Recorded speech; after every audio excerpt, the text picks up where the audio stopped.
Hello and welcome to EWTN Pro-Life Weekly, your weekly dose of the top pro-life news and issues from a Catholic perspective. I'm Szeltner in our Washington, D.C. studio. Here's what we have planned for you in this show. We hear from Chile, the nation that recently dropped their abortion ban. A new campaign launches to elect pro-life judges, and a brave mother turns down cancer treatment to save her unborn child.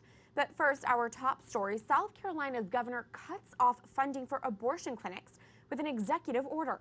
Governor Henry McMaster signs an executive order last week directing state agencies not to allocate state and federal money to healthcare providers who are in any way affiliated with abortion clinics, including Planned Parenthood. McMaster also told the South Carolina Department of Health and Human Services to request waivers from the Centers for Medicare and Medicaid Services so the state can stop Medicaid funding for Planned Parenthood in South Carolina. Funds instead would be available to comprehensive health care alternatives. Joining us now is the Honorable Marilyn Musgrave, former U.S. Representative for the state of Colorado and the Vice President of Government Affairs for the Susan B. Anthony list. As always, it's good to have you here. Good to be here. So what struck you most about this pro-life executive order in South Carolina? Well, it was so encouraging, and I love the verbiage in there, the words it said. South Carolina has a custom and a long-standing tradition of protecting and defending the life and liberty of unborn children. So that kind of language is so encouraging to all of us that love the unborn children, and to think that this governor would take that courageous stand is so encouraging. Now, Governor McMaster was only able to take this step because of a law that President Trump signed back in April. What exactly does that law allow the governor to do? Well, in the waning days of the Obama administration, he gave Planned Parenthood a gift. You know, he told states, if you take away Medicaid funding from Planned Parenthood, you aren't going to get any Medicaid money.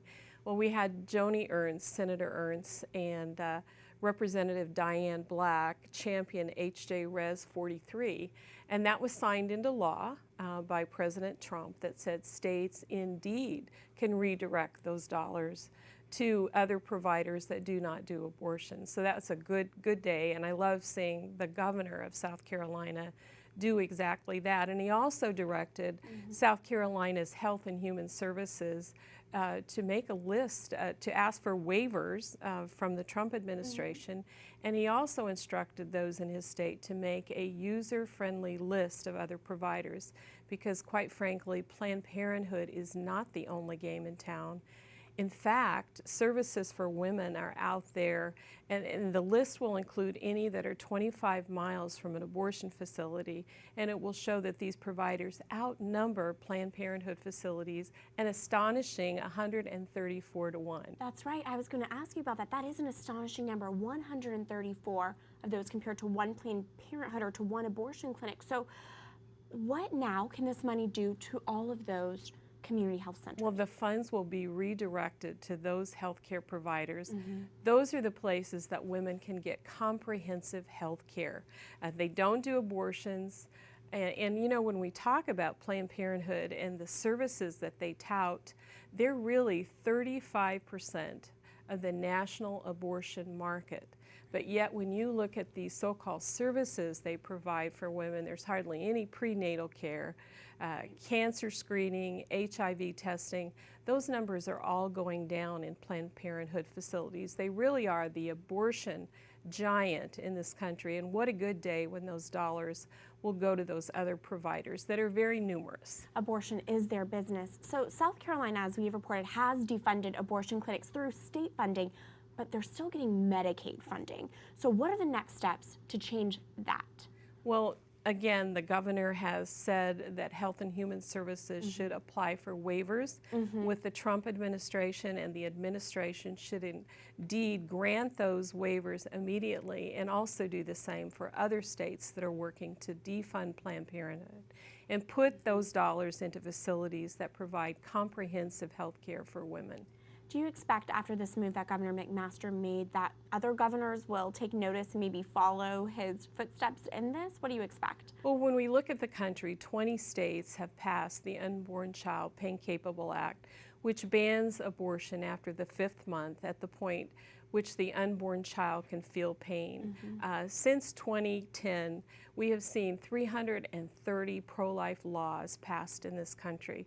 So what we have is a stand-up governor like this that will encourage other governors to do the same, and it makes such a difference. We've seen states like Pennsylvania and Montana where governors have blocked pro-life legislation. So it's a good day when we see a pro-life governor enacting policies that will save the lives of unborn children. Absolutely. It is so good to have you here. The Honorable Marilyn Musgrave of the Susan B. Anthony List. Thank you. You're very welcome.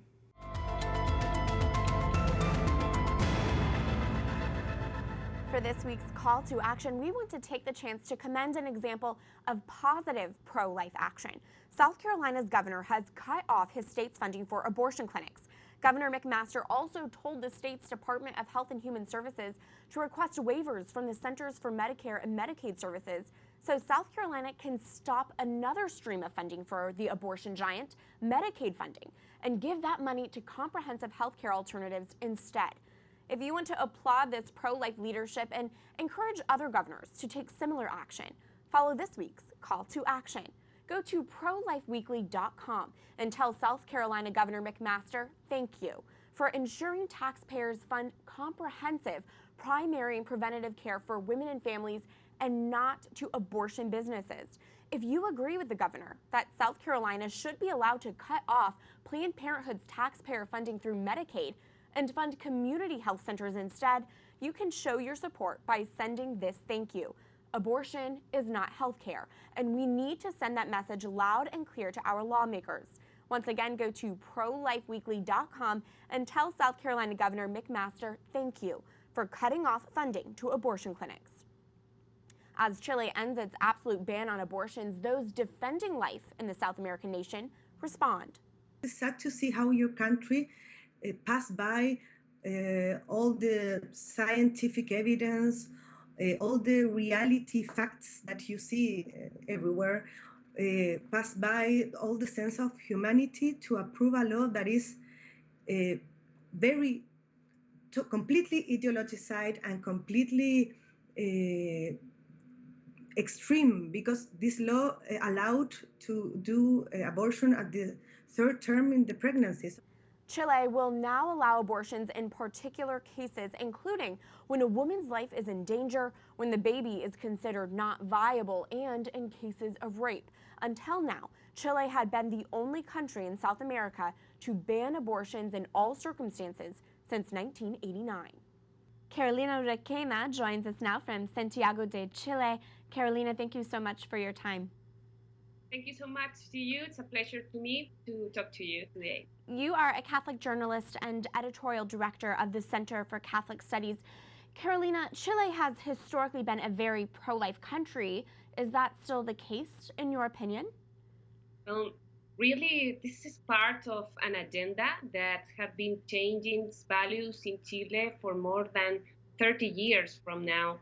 And, I can tell you that on one hand, Chile is a developed country, is an example for the other Latin America's countries. But these discussions of abortions come in a moment that Chile is facing the challenge of poverty, health access, and other social inequalities. So the pro-choice movement used this difficult moment for us, for the country, to show the abortion like the solution to these problems. And I think that talking about if Chile is or it's not a pro-life country is really not the question that we should be asking ourselves. The thing is that the question is what we are doing today to help those women that are in situations of vulnerability. The whole discussions have been centered on whether or not the life to the born is a human being or not. But really, the problem is what are the Chilean women suffering today in this situation? They are victims of abuse, of rape. They live in poverty situation. So it's like the discussion, like the public opinion, the people are thinking, okay, the pro-life people, they are not thinking about the women, and that's a lie. Was the decision to end Chile's ban on abortion widely supported in the nation? Can you give us a sense of the population's reaction? No, really, the discussion on abortion is not something that worries the majority of Chileans. The Chileans are concerned right now about more like the children's education, health, work, and crime. That's a big issue right now for us. But the issues that the government put in the agenda are not the priority for the nation. I mean, my point of view, Michelle Bachelet is trying to try to cover the mismanagement that they have done in the real social problems, because Michelle Bachelet's popularity has been fallen to record low.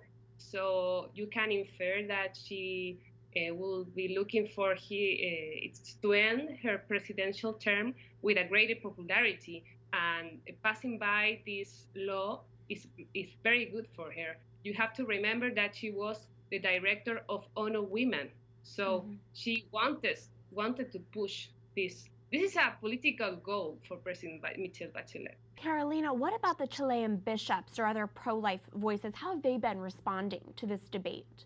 The bishops in our country condemn very firmly the decisions of the Congress, but also they encourage pro-life people to continue fighting with a stronger commitment to be with those women that are, in these cases, situations of vulnerability, to help them, because now they will have the opportunity to decide if they want to practice an abortion or not.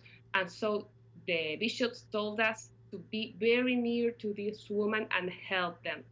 And in the other hand, pro-life movement react with a lot of disappointment, because they expected a narrow result in the vote, because a person who was expected to produce the technical type, she voted in favor of the law. So they are like surprising and sad, but even though they are still wanted to fight with all the strength. Carolina Requena of the Center for Catholic Studies, thank you again for your time. It was a pleasure. See you soon. California correctional officials are asking state regulators to approve a revised method of carrying out death sentences. The new regulations allow California's death row inmates to be executed using one of two different drugs or choose the gas chamber. Corrections officials filed the revised regulations one day after the state Supreme Court upheld a voter-approved measure to speed up death sentences. The Judicial Crisis Network, a conservative group, launches a $500,000 campaign to stop gridlock in confirming conservative judges.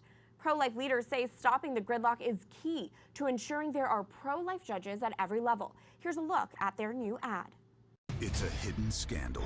Democrats abusing Senate rules, using gridlock and obstruction to keep liberals in control of our courts. There are now more vacancies than when Trump took office. There were 105 judicial vacancies when President Trump took office. The number has now risen to almost 140. The Susan B. Anthony list is joining the Judicial Crisis Network in their campaign to fill the vacancies. Joining us now is Carrie Severino, the Chief Counsel and Policy Director of Judicial Crisis Network. She's previously clerked for U.S. Supreme Court Justice Clarence Thomas. Carrie, thanks for being here. Thank you for having me. Can you share why it's so important to fill out all the judicial nominations at all levels within the U.S. for the pro-life cause? Well, we so often focus on the Supreme Court, and that's correct. I mean, it's the highest court in the land, but they take far less than 1% of all the cases that happen in the country. So they aren't there to correct every error and make sure that things are running on par here. And we see cases, I think a lot of your viewers will be familiar with, the cases with David DeLayden and the Centers for Medical Progress, undercover videos exposing stem cell express, et cetera. Those cases we're seeing in the court where we have a judge that's refusing to recuse himself despite his links to Planned Parenthood itself, socking them with really unreasonable fines. That's the kind of thing that can happen, and it's so important that not just those high-profile cases, but every case in the system is dealt with fairly, even-handedly, and you have judges who are enforcing the law as it's written and not just kind of making it up on the fly and doing their own thing. Pro-lifers, and we often speak about the need to have pro-life judges. But does a pro-life judge actually exist? I mean, the late Justice Antonin Scalia wouldn't have considered himself as such.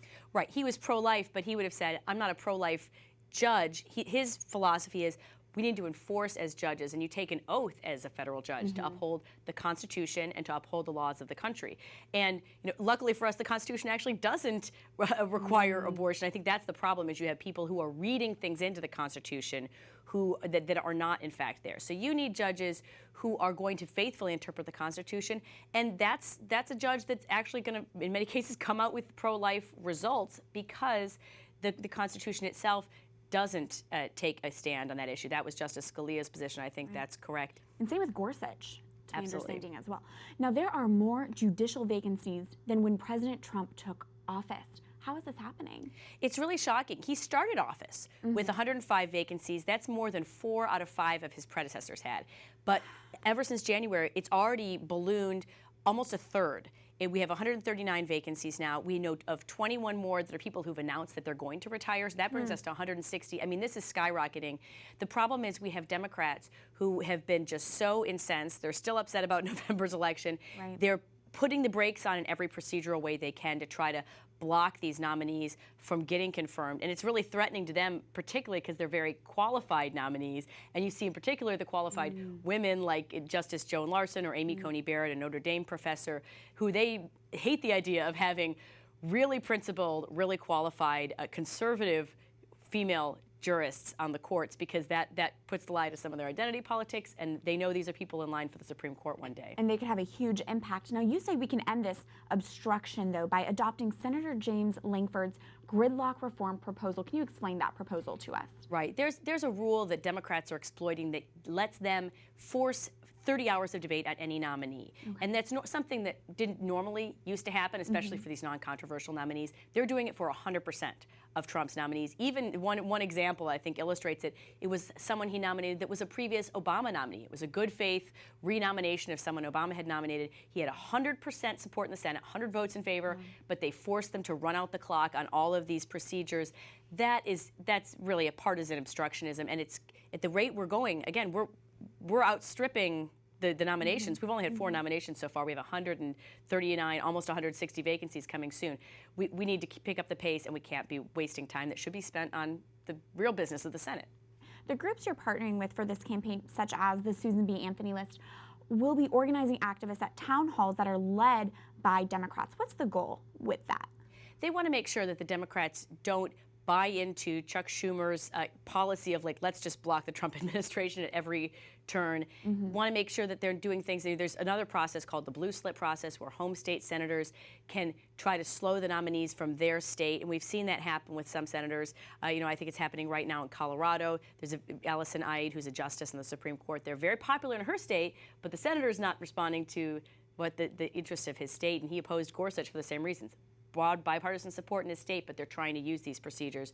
We want people to make sure they're putting pressure on the senators to say, hey, these are justices who are judges who are going to be great on the courts. They're incredibly qualified. They're committed to the Constitution. Let's not throw up roadblocks. Really make a difference at that grassroots level there. Now, Carrie, while I have you, and as we're speaking about the courts, dare you make any predictions as to whether or not you think President Trump will have any more opportunity to nominate a U.S. Supreme Court justice? Well, it's impossible to tell when or how or who they would be replacing, but I think it's very likely he will have another nomination. We've got several justices in the court who are in their 80s, and I think it's definitely possible that we'll have another vacancy on the court. I would be thrilled to have that happen, because I'm just so happy with Justice Gorsuch and the quality of that nomination that I think it would be a wonderful thing to have more nominees in that line. Carrie Severino of Judicial Crisis Network, thanks for being here. Thanks so much for having me. When we come back, I just asked her, I said, what do you want to do? And she just said, I think it's already clear what we're going to do. There's no way that we're getting rid of the baby. we speak with the family of a brave mother who is choosing her unborn baby's life before her own. Stay tuned as EWTN Pro-Life Weekly continues after this break.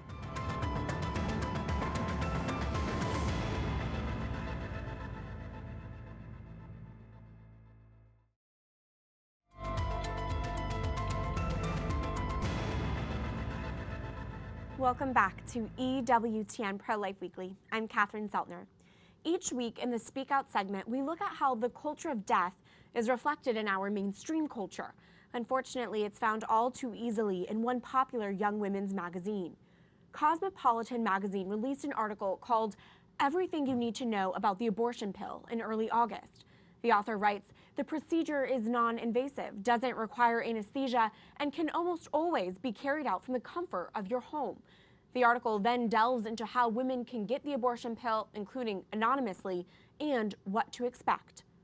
This article is titled Everything You Need to Know About the Abortion Pill, but is missing an incredible amount of information.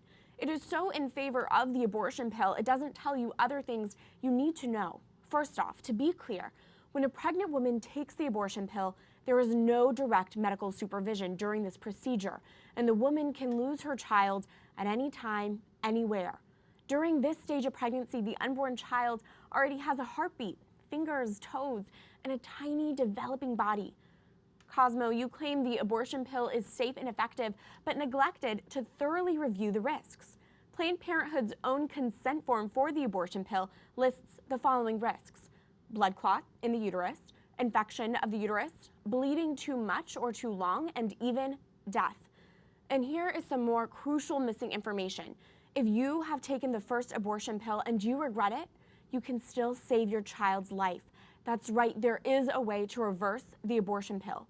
If you or someone you know has taken the abortion pill, go to abortionpillreversal.com. You can also speak with a hotline nurse now at 1-877-558-0333. Cosmo, as a young women's magazine, you are leading women down a dangerous path where they will take the life of someone else and even hurt themselves. There is a better way to help vulnerable women in unexpected pregnancies, and that's offering the option of life and support, not death. Remember, there is something you can do to counter today's culture of death. Follow this week's call to action. Go to prolifeweekly.com. Say thank you to South Carolina Governor McMaster for ensuring taxpayers fund comprehensive primary and preventative care for women and families, and not to abortion businesses. The Catholic Church in 2004 canonized Gianna Beretta Mala a saint for her heroic virtue in choosing the life of her child over her own. St. Gianna refused to get an abortion and died 1 week after her daughter's birth. This week, we introduce you to another woman living in Michigan who is showing great courage to protect her child's life as well. Here is this week's Pro-Life Focus. Greater love has no man than this, than a man laid down his life for his friends. It's a well-known Bible verse, but for the DeKlyen family, it's one that surely hits close to home.